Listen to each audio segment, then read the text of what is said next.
go through it and I'll break it down. Guys are so lucky. You guys do not understand. So I'm 25, right? I'm sitting here and I'm having to build a roster. I'm having to sit here and go out and do things I don't want to do. I don't want a roster. I don't want to go out and date. I don't like this hookup culture. I don't like... Now, this is important. I tell you guys all the time, right? That deep down, women don't really want to be promiscuous, but it just ends up happening that way because either they have bad people around them, they have friends that are sluts, society doesn't tell them enough about not being promiscuous, the guy has good game, but whatever it may be. There's a whole bunch of reasons. But naturally, if women could, they would actually prefer to not be promiscuous. The problem is that a lot of them don't have the proper guidance. They don't have a strong father figure. They don't have a strong brother or a cousin to tell them this shit. And they end up doing dumb shit. And this is why, guys, for a very long time in human society, arranged marriages were a thing. The reason why arranged marriages were a thing is because when you leave women to their own devices, they make really bad mating choices. Okay? And when women make mating choices, when they're at their peak, those mating choices, a lot of the time, end up fulfilling like more of the physical and emotional stimuli like Bad Boy. They don't really wake up and say, okay, I need a guy that's a provider, that's nice, going to treat me well. They don't wake up to that until later on. Okay? And this is what arranged marriages were precisely designed for. They're designed to keep the woman from up her life. Because we know that if you leave women to their own devices, what do? They pick the bad boy, they pick the Chad, they pick the guy that has status, clout, whatever it may be, and they might not necessarily be a good provider. Now, the reason why the father and the brother were so important is because the male figure in the family understands that if they mess up and they don't get a partner for her that's going to be a provider, they're going to be left on the hook to support her, okay? So, for example, I'm a dad, I have a daughter. When I'm looking for a man for my daughter, I'm going to be looking for a guy that's going to treat her well and support her, okay? So I'm going to look for guys that are more stable, guys that might be nerds and clowns, but it doesn't matter because they're good people, etc. Like, I'm not looking for a bad boy as a dad. That's not what I'm trying to do. I'm trying to find a guy who's going to be square, vanilla, and reliable. Okay? But women, when they're young, are not looking for that. Okay? Like, I'm basically trying to find her a nice, dependable Honda that's going to last her for a long time. Meanwhile, she's trying to get a sports car. And she doesn't have the credit nor the money to get it. You understand where I'm going with this? That's the male's job. And this is why arranged marriages have been a thing for so long. Because women have a very bad habit of having a natural proclivity to give sexual access to men in their peak years that aren't necessarily going to be good providers long term. Does that make sense? This is why it's so important for a male counterpart in her family to come in and ensure that they're involved in the mating process. Because if you leave women to their own devices, they do stupid shit. Exhibit A. This girl, right, has a kid already. So clearly, she didn't do a good job of figuring out if this guy was worthy of mating with. More than likely, her dad or brother or somebody wasn't involved. Or, worse yet, he could have been a good mate. She thought she could do better and she left, which is another big L.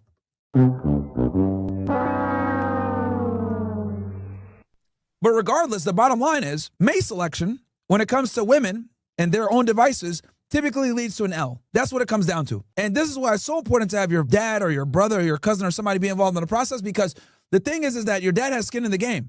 He's looking at it, if I don't find her a good husband, I got to pay for this. And that's a really good motivator. Okay? That's a really good motivator to make sure that they find somebody that's good for you. Anyway, let's keep going. Any of it. But I feel like I don't have a choice. Men, you guys just get to sit there and you guys can go wait until you're in your 30s, you're almost 40, and you can just go get with a girl that's in her 20s and live a normal. And she probably realized this from dating other guys that are a little bit older than her that don't want to take her seriously. That's how she knows that, by the way. Life. Girls don't have that luxury. Okay, the only reason she's aware of this at 25 years old is because she has a kid. So the kid has forced her to mature way faster than she thought. And though she's only 25, she's waking up to this now. I'm now sitting here at 25 having to figure out how to get back in these streets so I can figure out, so 10 years down the line, I'm not sitting there single still with my daughter being an only child. Like, I want to have a family. I want to have kids. I want to be happy. Like, I want all. And this is where feminism lied to women. Oh, get money, get a career, you'll be fine. No big deal. You don't need men. Here's another example of feminism failing women. And just so you guys know, I tell you guys all the time that a woman's tears are only legit when she cries in solitude. I'm telling you guys right now, a lot of these women that you guys see on Instagram that are hot, these OnlyFans girls, whatever, they'll be in their car randomly and park on the side of the road and cry. I'm gonna say that again for you guys. A lot of these girls, chat, a lot of these girls, they'll literally, like, they'll make it look like, oh, I'm having fun. Life is so awesome, blah, blah, blah. They'll randomly be driving to a grocery store one day.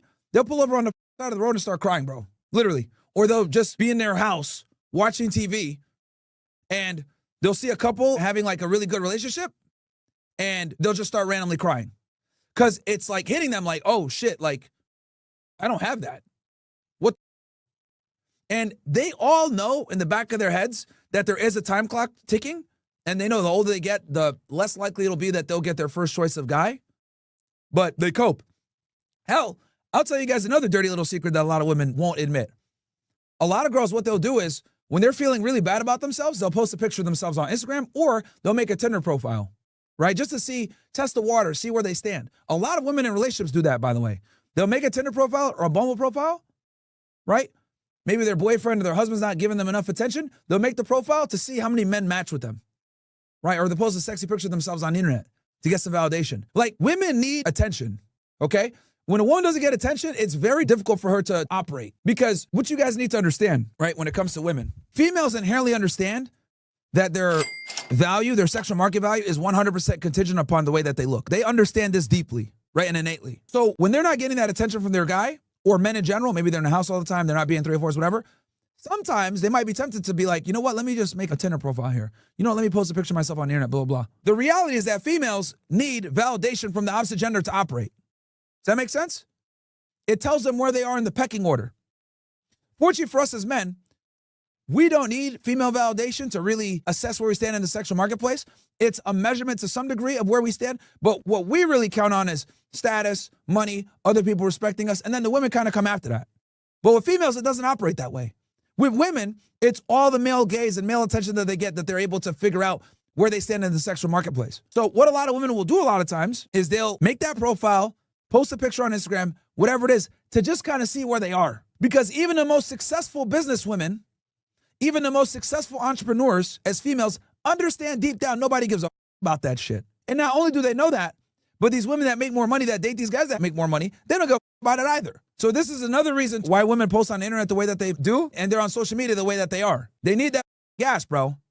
A lot of these chicks are like thirsty Lamborghinis that need gas at every gas station they stop at. The problem is that they need premium gas, but a lot of times they get regular gas. You know, they need 93, but they're putting 89 in there. The engine. That's women for you.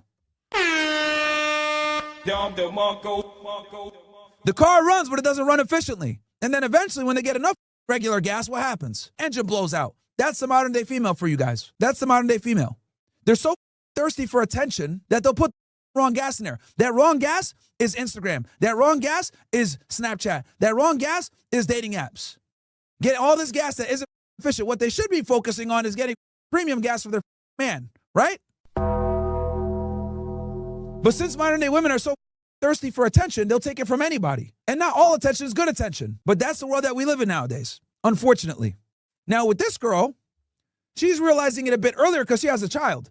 But I'll tell y'all niggas right now, if this chick didn't have a child, she'll be doing all of that shit too. But she's getting red pilled on this topic faster because she actually has real responsibilities. And raising a kid by herself is very difficult to do as a female. Very difficult. So that's the only reason she's making this video and can't take it anymore. But best believe, there's 21-year-old chicks, 19-year-old chicks, 20-year-old chicks, whatever, that don't have kids, that park on the side of the road and cry just because they don't have a boyfriend. All the time. All the time. Fresh will tell you. Fresh was seeing this chick for a while. Like this chick that like knows all these. She knows all these like OF girls and thoughts here in Miami. And Fresh will be around them all the time. He told me, bro, they'd be randomly crying. They go to the bathroom and just be coming back with red eyes and shit. Like, what's wrong? Like, and he saw this multiple times. Like all these girls that like do this OF shit or, you know, whether it's stripping or OF or, you know, they're a sugar baby or some other bullshit. Like these are all very attractive women, right? Hence why they're able to monetize on their looks to the degree that they do. But in private, when he's there with this chick he's seeing and they're all there together, he'd see them randomly be crying. Like, what? But it goes to show what I told you guys before. No matter how successful, how much money, how much attention females get, at the end of the day, they want attention from just one guy. And since most women can't pull that off because they're stupid, they rely upon the gas analogy I gave you guys earlier. They're not getting premium gas. They're getting regular gas from Instagram and dating apps and everything else like that. They're OnlyFans, but that's not good enough. And it f***ed up the engine. Hence, why they end up crying every now and then. But don't get it twisted. These women that run around and say, oh, I'm a hardcore feminist, man, blah, blah, blah. Bro, they cry in solitude all the time, bro. It's not natural for a female to not have a guy. You guys get that? Like this whole concept of women being strong and independent and being able to provide for themselves, this is a new construct that's evolved maybe within the last 60 to 70 years, right? Hell, let's even say 100 years. 100 years of women being independent is not going to override thousands of years of ingrained biology where women needed to rely upon men. It's not going to override that. Anyway, let's keep going. All of these things. But people don't want that nowadays, it feels. It feels like no matter, it's like, what is this dating stuff? What is Hinge? What is Tinder? What is all of this? Like, it's disgusting. Like, my friends helped me make a Hinge and a Tinder, and it's like, I hated it. I hate it. I ended up deleting my Hinge, and I'm getting ready to delete the Tinder because it's just, like I don't want to talk to anybody on there. Like, I don't want to do any of this. Like I'm just sitting there, like a magazine, going through like. And it's funny because, you know, women have all the choice, right? Women have all the choice. Clothing, that's what it feels like. And it's like, I don't want that. And I don't want to be a part of that. I don't want to be a part of that at all.